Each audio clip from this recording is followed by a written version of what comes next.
егер қарыз 5 жылдан жоғары өтілмей жатқан қарыз болса, қарыздың сомасына да, мүлкінің бар жоқтығына да қаралмайды, соттан тыс банкроттыққа жаңағы өтініш бере алады жеке тұлғалар. Егер 5 жыл жабылмаған қарыз болса. Шетелге шыға алады сосын, да? Иә, осы уақытқа дейін талқыланып заң жобасында қаралған шетелге шығуға тыйым салынған, оны алып тастадық. Шетелге шыға береді ғой. Шетелге шығады, бірақ банкрот деп басында банкрот болған азамат шетелге шыға алады. Бірақ 5 жыл кредит аламайды қайтадан. 7 жыл қайтадан банкрот деп таныламайды. Бірақ 3 жыл бақылауда болады.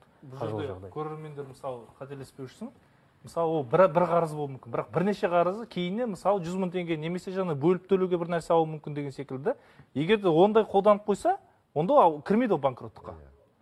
Ол мысалы біреу айтуы мүмкін, бір қарыз алды, мысалы төленбей жатыр, бірақ қосымша бір жаңағыдай бөліп төлеуден алуы мүмкін. Бөліп төлеудің өзі қазір таңда халыққа айтайық, ол несие болып есептелінеді.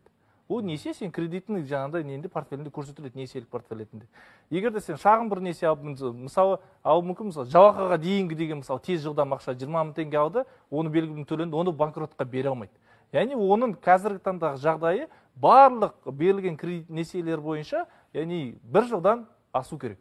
Дым төленбеу керек қой, 1 жылға дейінгі. Себебі 12 айдың ішінде жаңағы банк органдарда өздері тиісті шараларын қолдану керек қой.